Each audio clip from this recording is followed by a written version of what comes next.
Go. Okay, welcome back to the Natty scene. We have myself and George back here for an episode catching up on the Christmas periods, the New Year periods, and just giving you guys an update on where we're all at. So I hope you guys are all good. I hope you've had a fantastic festive period and are excited for 2020. We definitely are. We've got lots of things planned between us both, and George is obviously moving into a very different phase comparative to last year. I'm moving into a prep. So, yeah, we've got lots of cool things to talk about. And this podcast is going to be something cool to follow over the 2020 period. So, Georgie boy, so we'll bring the listeners up to date. Obviously, last time we spoke was when we were with Ben. So, we've sort of had 3 or so weeks since we last chatted, and actually we haven't actually had a check-in with each other for a couple of weeks as well. No, so we haven't actually chatted like together at all really over the last 14 or 15 days, which is a long while for us. So it was a little bit of an update. I'm trying to think what happened. So Christmas period was good, enjoyed that. Luckily, my Christmas day was a rest day for me, so I didn't actually have to go to the gym or find a gym which was open, which is always a hassle. Yeah. So that was nice. Enjoyed taking a little bit of time off, just not obviously tracking food, just enjoying it. And then obviously I weighed myself the next day, and body weight's dropped quite low, like the lowest it's been in a long while. And I was just thinking like, why? What's happened? And I think it was probably food volume. Sure. And then, of course, over just the Christmas period, training's been a little bit up and down with like the gyms closing at particular times, all that type of stuff. So I'm having to rush a little bit. I hate rushing, mate.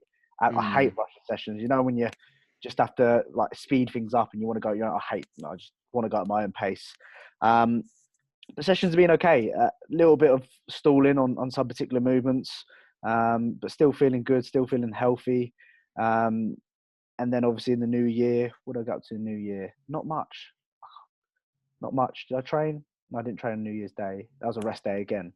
New Year's Day. Lucky I was closed. But yeah, feeling good. Body weight's slowly creeping back up now as I've just kind of almost force fed a little bit more. Instead of kind of sitting there and going, you know what, like I'm done for today. I've been creeping up a little bit more just so I can get ahead because I don't want my body weight dropping anymore. I'm sick of that. Had a few good sessions like today. First time touching the 40s on the high incline dumbbell shoulder press. Got 4 reps. But you got 4? Oh, man, that's good. 4 more than what I've ever done. So that was really good. Deadlift as well. I've been doing stupid stuff with deadlifting, like testing my 1RMs before the end of the year, pulling 180, then fuck it, I was like, I put 182.5 on there and see if I can lift that up. Stupid things like that, which I'm stopping. And I got ill as well. Oh, I forgot. That was the main bit. Got ill for about 5 days, which really threw my appetite off. Like, yeah, this was the first time, last week was the first time where I was looking at my oats and thinking, I don't want to eat these anymore. Like, it really put me off. And obviously I've been on prep all year and my appetite has been rabid. I've been so high. And to experience that was quite a weird feeling, not having the appetite there. Yeah. But now I'm recovered. I feel a lot better. I was just getting those weird hot flushes, like flu symptoms sort of thing. And it was just horrible. Like, training session, I had to take my first ever like deload leg session where I knew I weren't going to be pushing it, you know. Yeah. It was just I thought I'd be smart, and instead of trying to push things, I thought, like, let's just focus on contractions and not worry about the loading. And that ended up being one of the best sessions I've had in terms of the feel good factor that I got in terms of, let's say, the pump in my quads, my hamstrings, everything felt really good. And I was like, fuck, it goes to show when you reduce the load a little bit and focus on contractions and that, it really ends up quite a good session instead of chasing the logbook numbers. So yeah, apart from being ill over the past couple of weeks and suffering, but trying to fight through it, I'm okay now, which is good. And then New Year, this so far, I've only had 1 session, which was today. It was good start to the year for sure. How did you spend Christmas? I spent it with the family. We have a really small family, luckily, so we don't have to, have a lot of families. They have Christmas Day with their own family, then they'll go to the other part of the family and have it on Boxing Day or whatever. Yeah, luckily, it's very small for me, so I just have my nan round, and we just have dinner, spend some time together, watch some TV. Even though I don't even watch TV, I actually did work on Christmas Day, believe it or not. Yeah. because sometimes I get like when I'm chilled out and I get a little bit bored. Yeah, I know what you Get a mean. little bit bored, and I'm thinking, you know what, I could just get on with work and get ahead of the game instead of waking up next day and having to do like 3 or 4 check-ins. So I did a little bit of work and just chilled really. We don't do crazy amounts on Christmas. In all honesty, yeah, it was nice. It was really nice. Yeah, I'm sort of the same. On Christmas, I don't do a huge amount, but after Christmas, I do have a lot of extended family that I have to go and travel to see. So on the 27th, I was like driving for 6 hours, 7 hours total, because I had to see like loads of people, loads of different people in one day. And I feel it's a bit different to when I was younger, because when I was younger, we used to like go up, see our grandparents and stay with them for a couple of days, and then see some other people, and then stay with them for a day, and sort of like spread the time. But when I started growing up, having jobs, having work, having more to do, not being able to take so much time off, like that all stopped. And now when I go and see people, it's very, very much rushed, and like, seeing one family member off to another, and it doesn't quite feel the same. And one of my sort of like New Year's resolution kind of shit is just like, because a lot of my family now are about an hour and a half away. Whereas when I was in Brighton, they were like 3 hours away. So I don't have any excuses not to see them a little bit more often. So it's just more of a case of like organising when I can just pop in and say hi kind of thing. Because I think, life's too short, mate, and you've got to see these people as much as possible, and, spend some time around them, because I always have a good time when I see them, but it's just so short. I think it's very difficult as well to switch off. And like, if I know that I'm going to see a mate or I'm going to see family members, I'm thinking about the food. I'm thinking about how am I going to fit my meals, the gym, when am I going to fit my session, business, how am I going to do my work, all that type of stuff. It's very difficult for me to just go, hang on, I'm just going to go and see my cousins or auntie or whatever it may be, without thinking those type of things. Which is annoying sometimes, but it's what we do, it is what we do. And it's very hard and difficult to switch off from that completely. Yeah, I totally agree. I think for us, we're like so used to doing stuff all the time and being busy. And I find I go crazy when I don't do anything. Like over Christmas, when my routine was messed up, I kind of lost it for a few days. Like I was like just really all over the place, just didn't really know what to do, and lost lost every element of what makes me want to get up in the morning and get going. Like what makes me want to get up and going is like coaching and being busy, doing check-ins, training, and like with that being skewed and like people not checking in. I had a couple of days where like no one checked in because it was like Christmas Eve, Christmas Day, and just people didn't have the time to check in. It was really weird. Like even just sitting and watching TV with Danny, I just felt odd. I was like, this is not what I like doing. Like, I couldn't do that if I was like forced to do it. I'd rather do just like work and do more things. And obviously like the chill out time in the evening, when I chill out like sort of 9, half 9, whatever, like I feel like I've earned that. But when I'm resting for a whole day, I don't feel like I've earned anything. And it's a real big sort of like mind fuck, clusterfuck about whether you've done enough. But to be honest, I think for people listening, like we probably need some more of that, and need to have that little bit more balance and understand that we can switch off, because it is pretty important. Like without that, you can burn out, you can start to have a lack of balance, and like me, like not see your family enough and shit like that. And I don't know, so yeah, I think Christmas always reminds me that I really suck at switching off. I totally agree. I was very much saying that. I was just like, even I had to still go on my little walk in the morning on Christmas Day.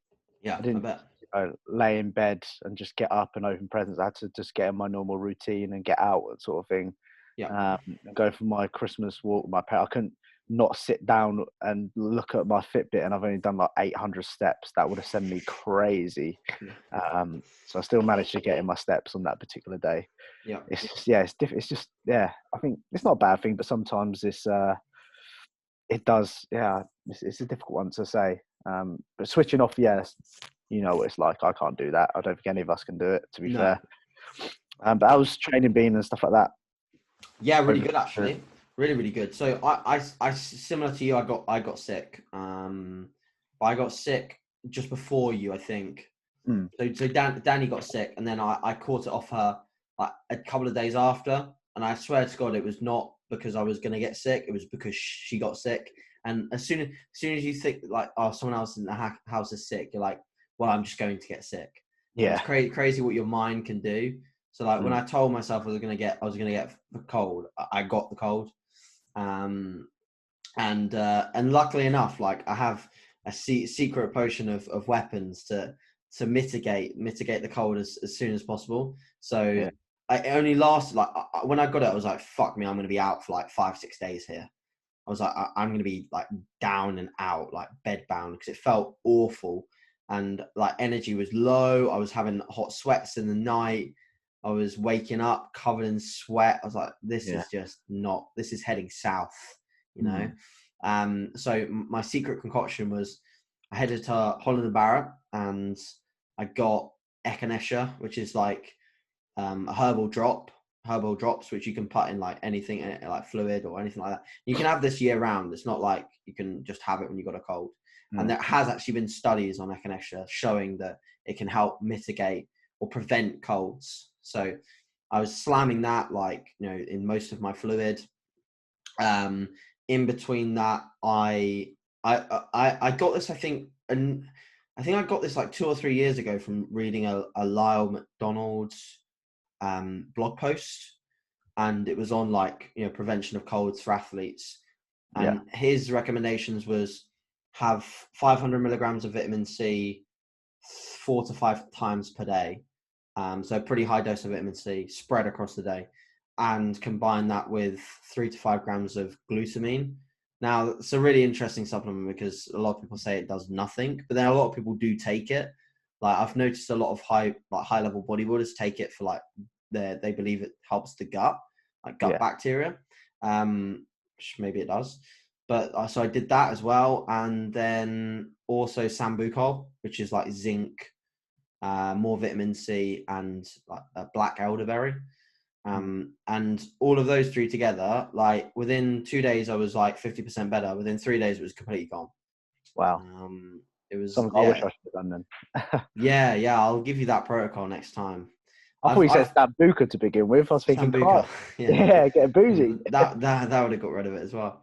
But I've heard people do a lot more crazy shit than that as well. Like I've heard people downing whole bottles of Sambuca, and also having like I think there's been a lot of research into zinc and garlic. And having like a lot of high dose zinc and garlic, like you don't obviously have to eat a garlic clove, but you could have like, you know, the garlic in capsule form. But it is interesting, like what you said on Instagram about not getting sick during prep and then getting sick afterwards. I'm the exact same. I just didn't get sick at all once I was prepping. Yeah, it's just crazy Got sick how at the start. unhealthy you are, but you're still healthy. And then when you are healthy, you start getting ill. Like I didn't get ill once. I was the healthiest I've ever been on prep, despite being the unhealthiest I've ever been. You know what? I think it's the routine. I think it's the meticulous bedtimes. I think it's the meticulous fruit and vegetable intake, like crazy high veg. Like veg is so high. Like to cut the difference between like my veg was like crazy. I watched one of my, because Danny showed me how you could go through like your archive on stories. Yeah. Fuck knows how Instagram stores all of these things, but I could go back all the way to like 2017. Yeah. Like I lived the day of my life in 2017 looking through this. I didn't even realize you could do this. Yeah. And I was looking through like, because after my show I started doing like low carb rest days. I don't know why I used to do this like immediately after my show, but I did it for some reason. I think it was because Jack Thorburn was doing it, so I wanted to try it.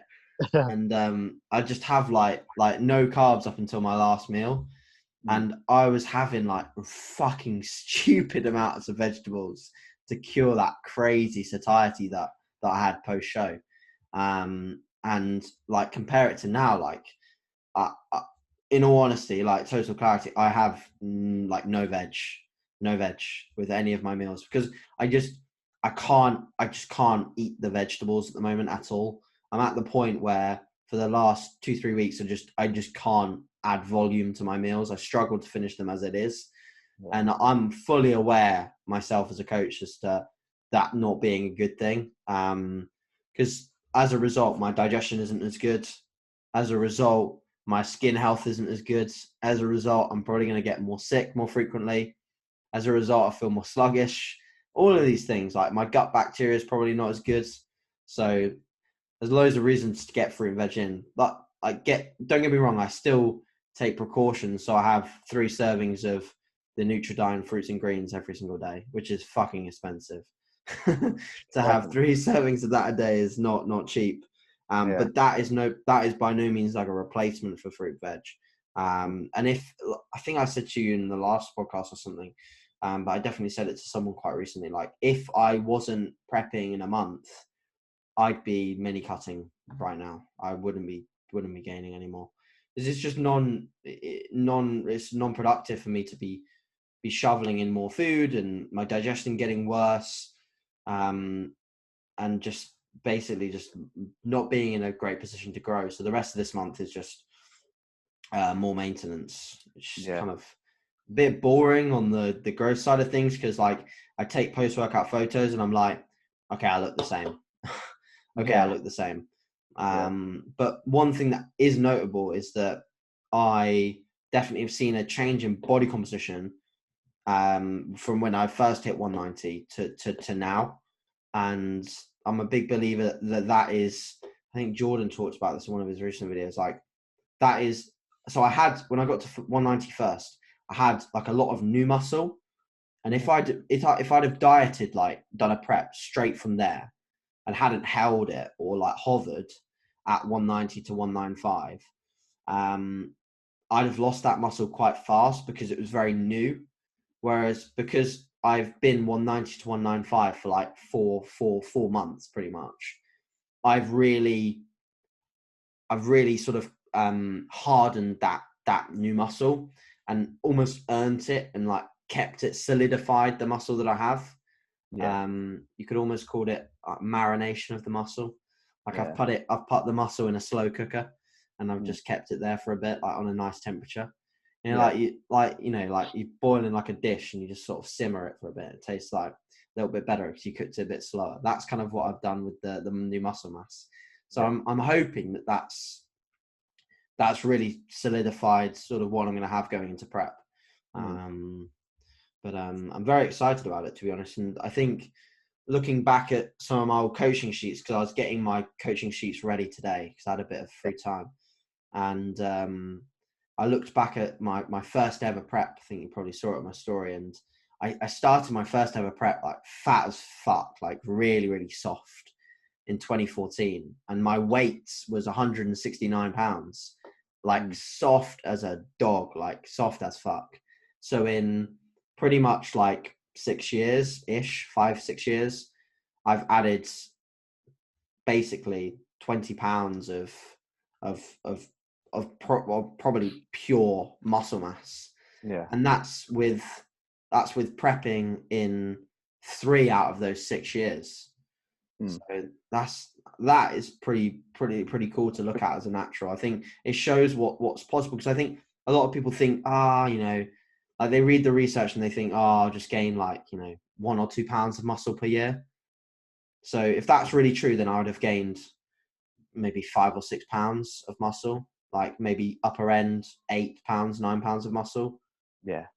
But visually it looks more like the reality, which is 20 to 25 pounds of muscle built over 6 years. But some assisted guys can get that in 1 fucking year, so fuck you.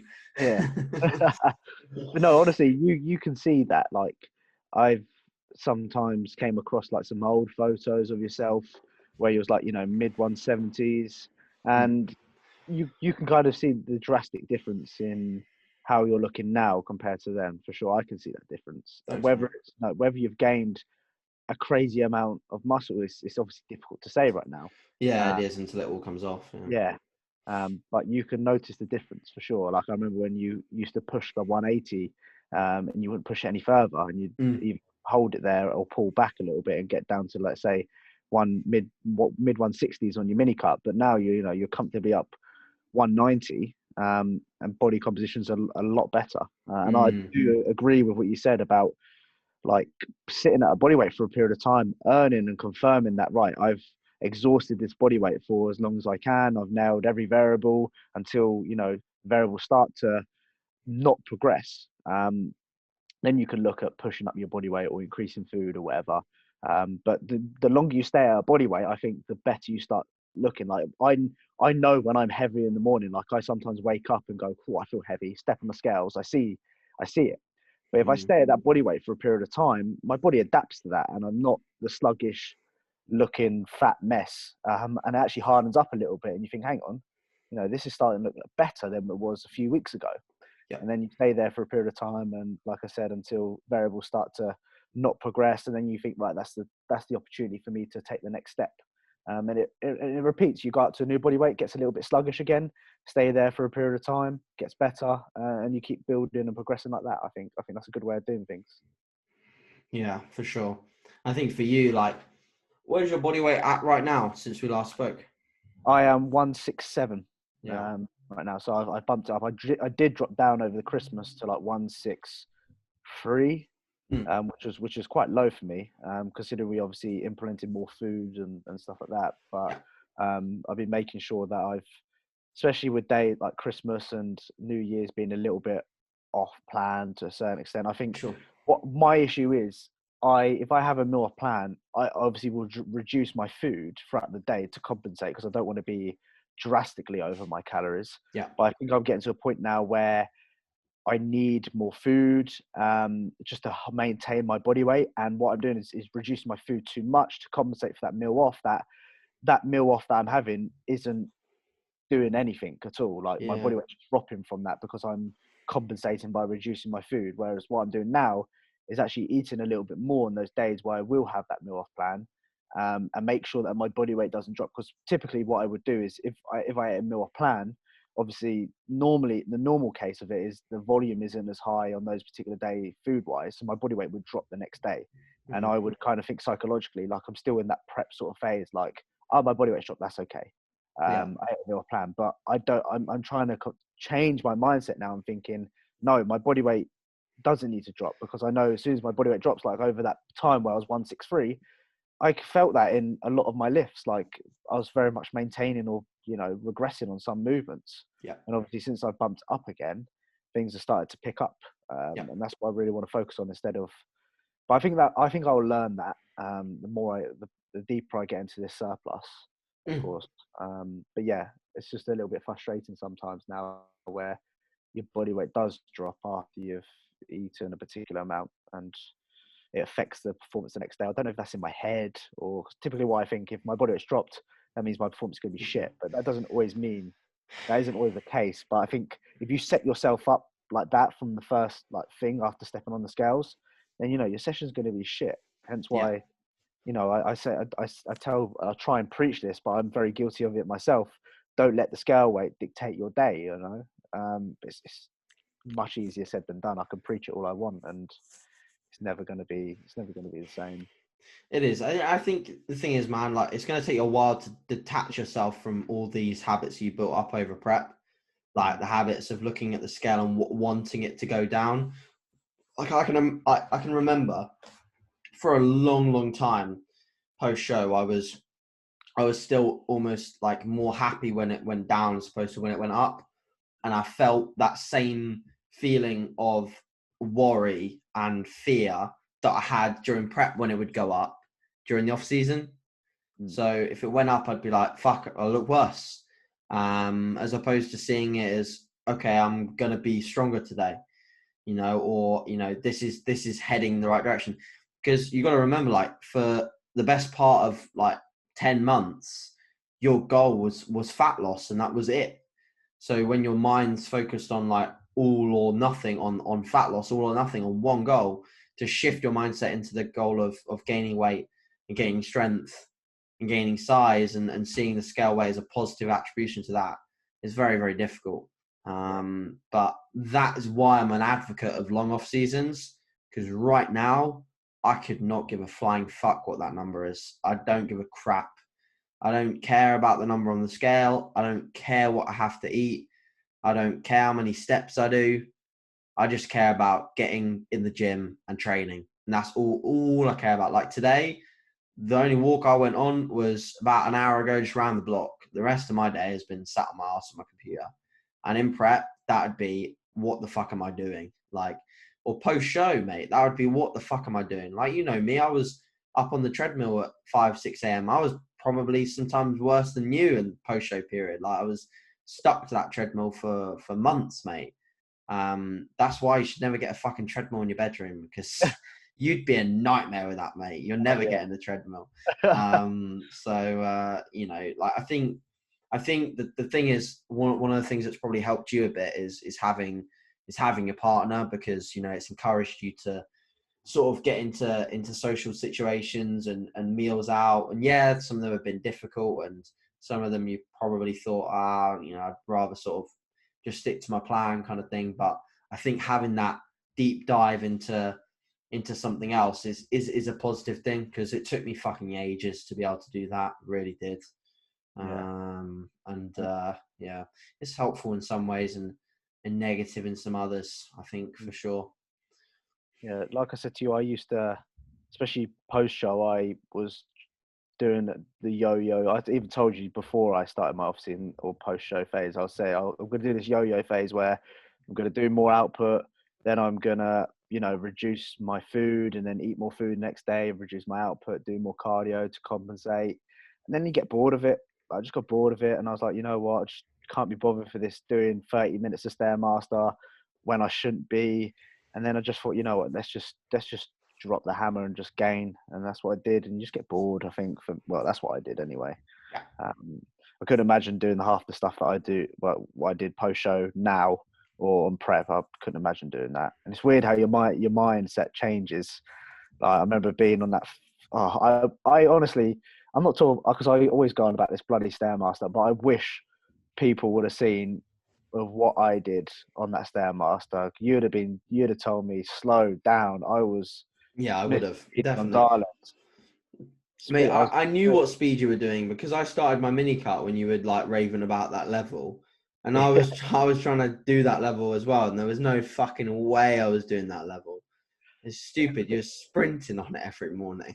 Yeah, it's ridiculous. I would never ever do that now. I do cardio still, and I'm still quite fit for considering, you know, being over 20 pounds above stage weight. But no way would I be able to do what I used to do on prep. No way. No, absolutely not. Should we take some listener questions? We're about half an hour in. Should we? Is there anything else you want to discuss, or? I don't think so. I don't think so. I think I'm going to use my questions from. I literally put a non-train day Q&A out yesterday. Just didn't get around to doing any of them. Didn't get around to doing it, so I'm going to do them on this podcast because you can actually look back on your store. You can look back at them, I think. Oh, can you? You're going to tell me another thing you can fucking do on Instagram that I don't know how to do. I couldn't believe you didn't know how to do that. No, I didn't have a clue, mate. I haven't even loaded them. So when I loaded them, it took me about a good 20 minutes for them all to load. You can actually still like respond to questions, even though they're like mine's expired now. You know, you can still actually respond to them on your stories, like from 2 months ago or whatever, which is pretty crazy. Mental. Yeah. All right, let's get into some of these. Right, we've got some good ones here. So I wanted to take this one first. So Tom Merrill asks, thanks for listening, Tom. Asks thoughts on Hollingshead's move to Redcon from Trained by JP. I say fair play to him. Okay. I know obviously the main reason behind that is he's been chatting to Luke, and Luke's told him about how much he's on, and Luke's told him what going over to America quite frequently. I think, it's down to him, but I don't think it's the best choice for him. But I can see why he's done it. Like, he's never ever been really loyal to a brand. He's always, caged. I don't even know what he was with. A-list. A-list. Should have he stayed. goes through like one every single year, so it was bound to happen. Yeah. I just think the JP side of things now is not falling apart, because it definitely isn't, but No. some of it, like, no disrespect to some of the other athletes, but I don't even watch half the stuff on there anymore. I don't watch. I agree. I'm not To going an to name. extent, mate. I'm not going to name anyone, but I don't sit there and go, "Oh, I'm buzzing to watch him train," or "I'm buzzing to hit for him or she to tell me about a subject." You know, I don't sit there and go, "I'm going to watch that." Whereas the only ones I really watch is probably James. I watch most of his training stuff because he's a strong motherfucker, and Agreed. JP and Corin. That's the only breed of people I watch. I don't Yeah. really watch anyone else. Cuba? Cuba. Sorry, I watch Cuba. Gonna say I'd fucking. Yeah, but yeah. What's your thoughts on it though? So I definitely agree with you. I was joking with the money thing as well. I don't think it's purely money. I think James obviously he's had a lot happen to him this year, like or last year, should I say? Like he lost his mum, and I think what that opened his eyes up to is like he's got to say yes to opportunities when they come.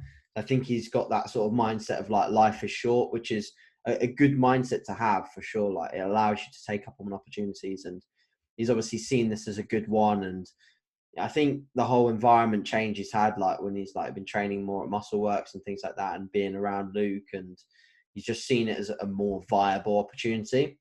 Mm. But at the same time, I think he built himself with Trained by JP, and I think he is quite an integral block of that brand. And it is a real big shame to see them part, because you know I really enjoy the videos that they do on the site. If you ask me, will I watch the Redcon content? Probably not, because when I go to watch a pre-workout video, I don't go on YouTube. Like I just go straight to Trained by JP, you know. And I just watch one of those. I watch whatever the latest one is, or an old one. Like you and me are probably some of the only people who flick back about fucking 40 pages to find one. Yeah, I go through like I think over 60 pages, and some of the workouts are actually not broken down into like the push-pull legs or the upper lower setup. Some of them are just on the actual video clip, so you have to actually go back to, let's say, page 72 to find that workout, instead of typing or going on the push one where it could be on page 3. So yeah, I go through the old. I think the old videos are the best videos in my opinion. Where JP Sass, that was the I like those ones. Even the Rip Gym ones are pretty good. Like I think I was a member on the site from I think 2015. So I've been watching those videos for a long time, either 2015 or 2016. So yeah. But yeah, it is a little bit of a shame, but I really like James and supportive of wherever he goes, and you know he's obviously doing extremely well for himself, and it's nice to see that Jordan, you know, put up a post today, sort of like, you know, confirming that there isn't any beef or anything like that, and James put up a nice sort of like video as well, explaining things, which I think he did it very professionally, and shows that if you do want to leave a brand and go somewhere else, you should do it like a professional, because at the end of the day, like there is a lot of money involved in these contracts, and I know Jordan did a hell of a lot for him in terms of, you know, allowing him to compete as an athlete, giving him exposure, clothing, supplementation, like, you know, so I don't think it's necessarily money, because I'm sure Jordan was covering like a lot of James's expenses as an athlete, which is pretty cool, especially when you're traveling and competing in pro shows, and it's not cheap.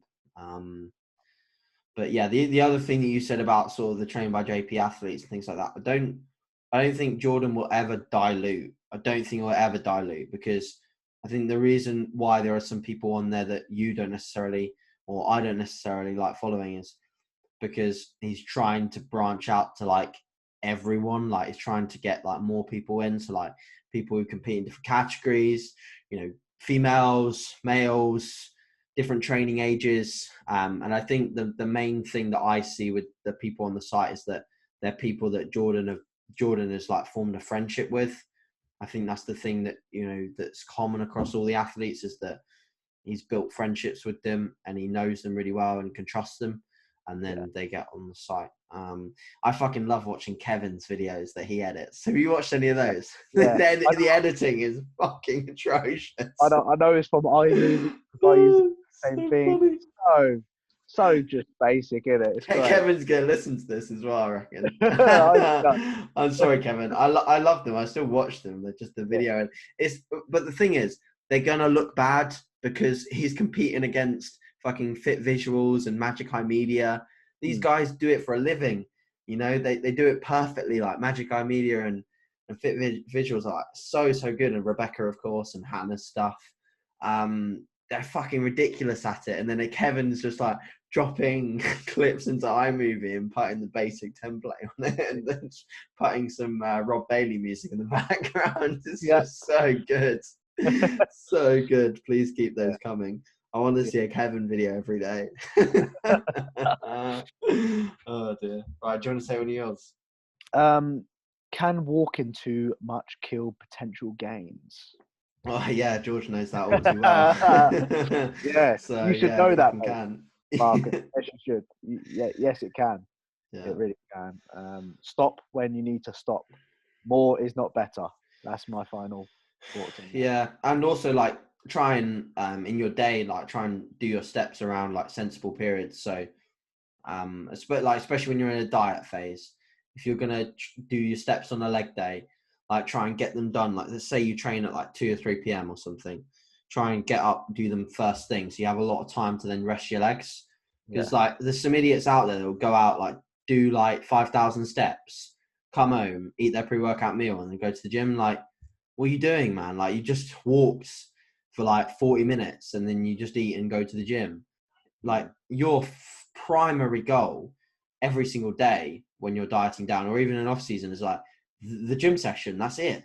Like not like, you know, do your steps when it like fits in with your schedule. You do your steps to fit in with the selfish act of retaining muscle. Like, you know, like I've said to sort of, you know, Danny and stuff, like when it comes down to prep and like walking Barney and stuff, like I'll have to walk in when it fits in with like what I'm training and when I need to train and what steps I need to do. Like I know I'm being a selfish dick sometimes, but I'm gonna have to be a little bit more of a selfish dick in some instances to get what I want and to get optimality, because I care only about optimality really when it comes down to like the fat loss phase of the prep, because it's every day is so important.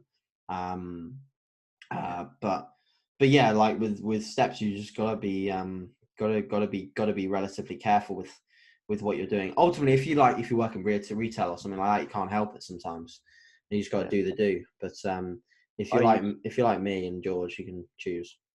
I used to some days I had a few days where I'd do 10,000 steps before my first meal, and then I'd go into my first meal, like you said, and train legs. Stupid. You crazy fucker. Stupid, yeah. And then I'd do a walk in the evening or whatever it may be. Yeah, I wouldn't suggest that at all. So that brings me on nicely to another question from Holly Davidge, who's one of our listeners. Yeah. One of our 3 listeners. So, thanks, Holly. We appreciate Holly. She always posts those stories about. Yeah, she does. She does actually. So Holly, yeah, appreciate it. Yeah, we legend.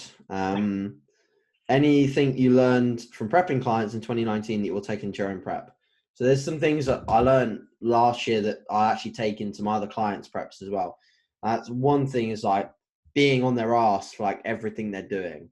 Like not just setting a step goal and seeing the numbers fall in the tracker and just like taking it as gospel. Like chasing down every single thing that they're doing and being a little bit more meticulous with like, okay, what do you do when you wake up? What's your schedule like throughout the day? And like, instead of just getting a check-in, just saying, you know, we're on track, good week, you know, well, that's not really what I say. We're on track, good week, see you later is what I was about to say. I'd be like, my check-ins are a little bit more in depth than that. We don't do minutes round here. We don't do 2 minutes round here. 2-minute feedbacks. Check-in's done. Check-in's done. 10 a.m. So yeah, I will be a little bit more sort of like, you know, intrigued to know what their day is looking like as a whole. Getting more feedback on that. as opposed to just setting targets and watching the numbers come in. And then also, like, for my own prep, I think that the bias of doing less fatiguing cardio is definitely something that I want to do. I think I've said this in another in a previous episode, but just trying to prioritize things that don't impact my weight training. So, doing more steps, more low impact CV, more posing, more sexual activity than doing hours on the stairs. Definitely, I would agree on that. I think the beginning stages of a prep, you can get away with doing that type of stuff. Like when I started prepping, Stairmaster was quite straightforward. But once you're in that position of, yes, I'm shredded here, I need to hold what I can, then doing the Stairmaster and all this crazy output is nah. I'd rather, spend more time posing, like you mentioned, and focus on doing that instead of 30 minutes on the Stairmaster or running up the Stairmaster like I usually would or whatever. So I'd agree with that. Have you got any clients competing next year, George? I have 2 at the moment. Okay, cool. You'll probably get more coming in over January and February as well. Yeah, for sure. Like, please, can you prep me for body power? I'm only 60 pounds above stage. Yeah. So 2 at the moment. So yeah, we're going to see how that goes. What categories do you know where they're going to compete at the moment? See, they're still making their mind up. A lot of either a few juniors, a teen. Okay. And obviously I've got a middleweight as well right now. Okay. But they're still kind of in that, in that situation, whether to compete, whether not to compete. Yeah. And I don't like tell them you need to. I definitely don't. I let them like really sit down and think about it and weigh everything out before you get into that, because as I've said to them, like, it has to be extreme. Like, if you're going to do this, we're going to have to do it properly. Like, there's no fucking up. There's no, I had just a day off my plan, or I didn't do this, I didn't do that. You can't afford to do that on a prep. And I think that's quite difficult for someone that isn't aware of that type of what's the word I'm looking for? That type of dedication. It's quite extreme. That's how I would approach it. So yeah, they're still in the thoughts of what they're going to do. So we'll see how that plans out. Sure. Cool. Yeah, you can almost tell pretty much straight away whether they're going to be ready or not. Definitely. Mentally. Yeah. Got another one?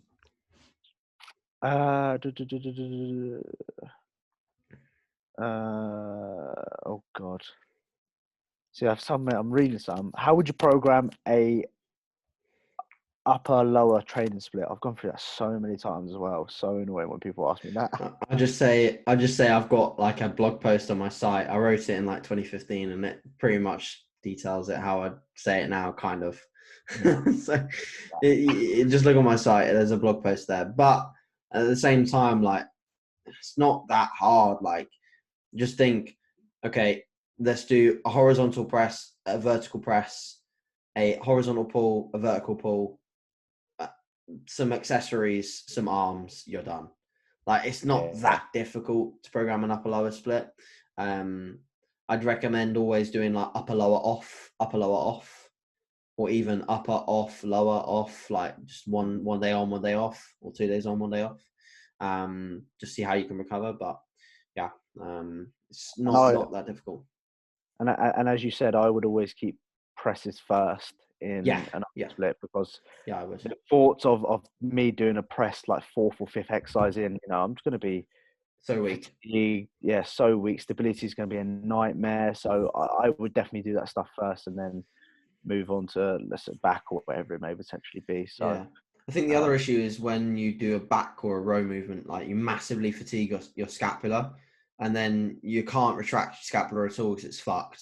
And you got, like, it's really weird. I don't know if you've ever tried it, but like, it's really weird trying to do like a heavy press compound. It's okay doing a fly or something, but it's really weird trying to do a heavy pressing compound after doing like a big row. It's quite difficult. Sometimes it works, but sometimes it really doesn't work at all. But yeah, cool. So this is quite an informative question.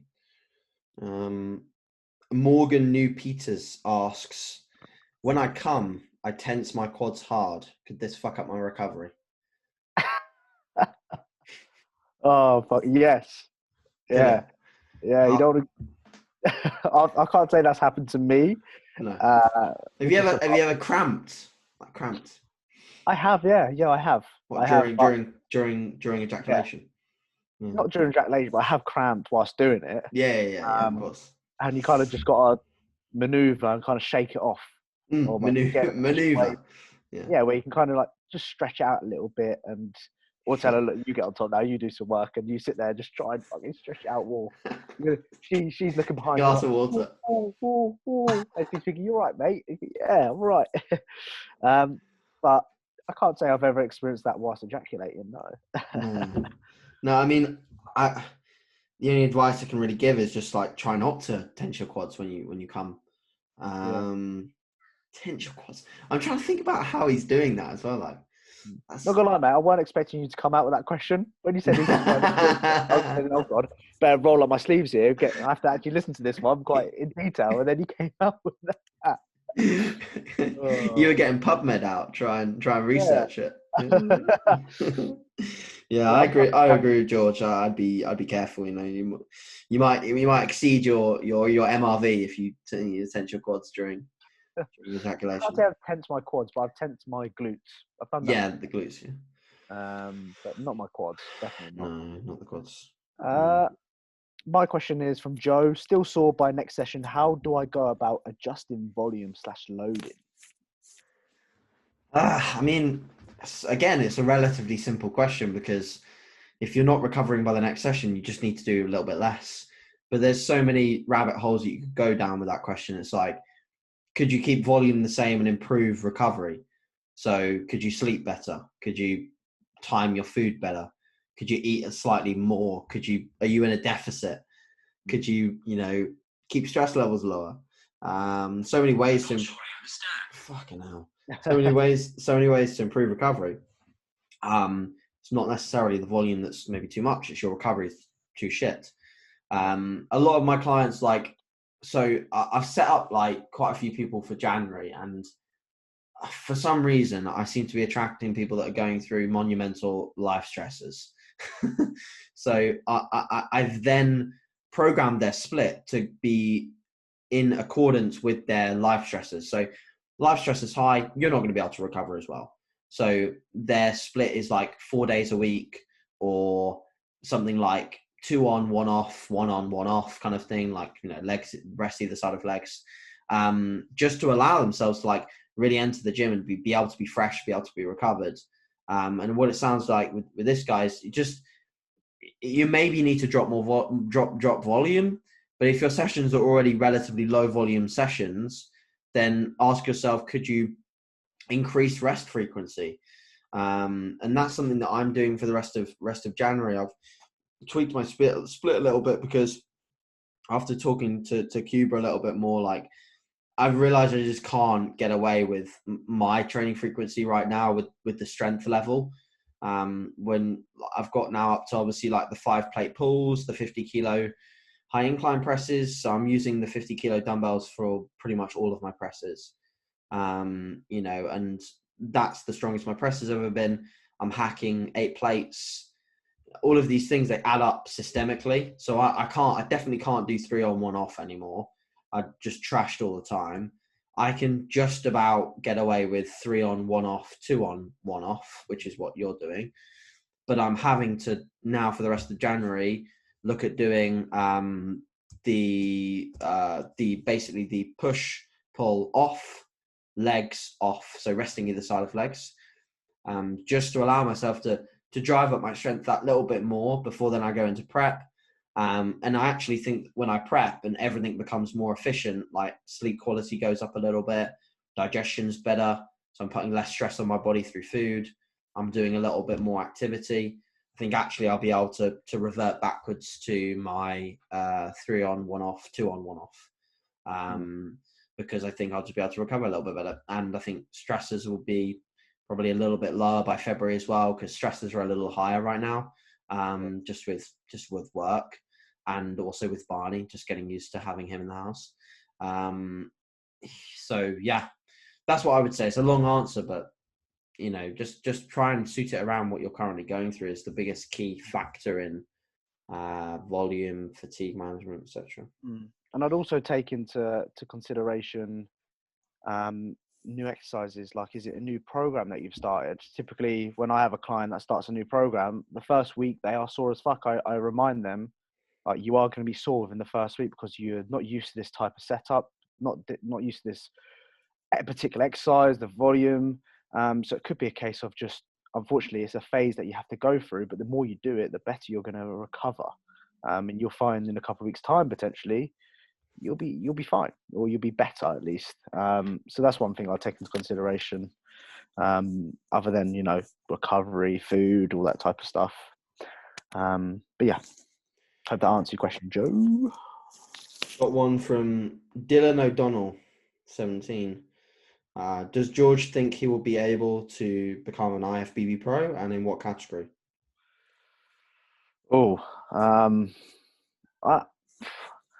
It's really difficult to say. I would absolutely love to be an IFBB pro, but whether it's achievable, I don't know.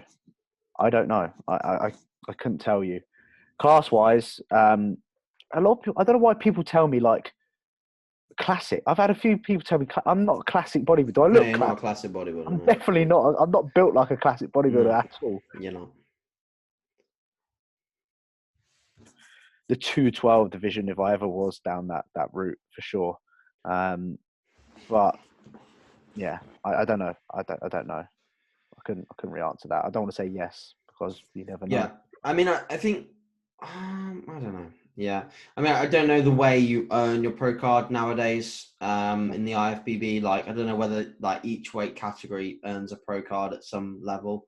Because the difficulty for you obviously would be like, let's say you're always like in the lighter categories. If the overall winner only gets their pro card, you're always going to come up against bigger guys.